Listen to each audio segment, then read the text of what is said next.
Hello everyone, welcome back to our channel Law in Motion. Today, we're unraveling one of the most dramatic legal battles in Indian history, the case that didn't just make headlines but forever changed how we live as a democracy. It's a story of power, politics, and a monk who stood against it all. Yes, we're talking about Kesavananda Bharati vs. State of Kerala, the case that saved India's constitution. Ever wondered what holds our democracy together, even against the most powerful forces? By the end of this video, you'll know exactly why. The basic structure is the reason India's democracy stands strong today.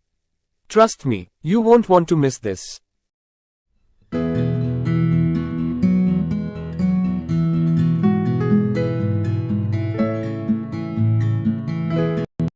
It all started in 1970, with a man you wouldn't expect to challenge the entire Indian legal system, a monk named Kesavananda Bharati.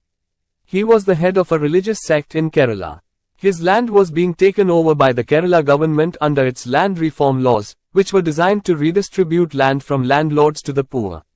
While his issue was over property rights, the case quickly escalated into something much bigger, challenging the very power of the parliament. At its core, this wasn't just about land. It was about power. You see, the Indian Parliament had been passing amendments that fundamentally changed the constitution. The question was, could Parliament really change any part of the constitution, even its basic principles? Previous rulings by the Supreme Court, like the Golak Nath case in 1967, had said that Parliament couldn't alter fundamental rights. But Parliament retaliated by passing laws that essentially said, yes, we can. This conflict between the judiciary and the government set the stage for the epic Kesavananda Bharati case. The case was heard by a historic 13-judge bench of the Supreme Court, the largest in Indian judicial history. Arguments went on for 68 days, yes, 68 days, making it one of the longest trials ever held in the Supreme Court. Nani Palkhivala, the legal genius representing Kesavananda Bharati, made a powerful case. He argued that Parliament's power to amend the constitution wasn't unlimited. He said that there are some core principles, what we now call the basic structure, that can't be altered, no matter what.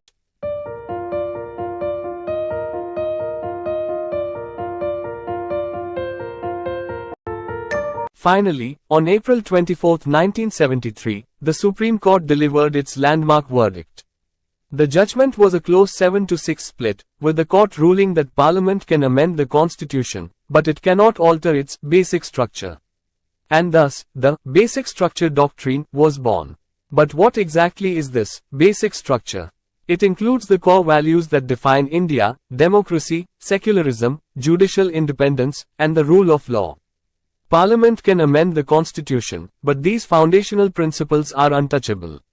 This doctrine protects the essence of the constitution and ensures that our democracy can't be dismantled by any single government. The impact of this judgment was monumental.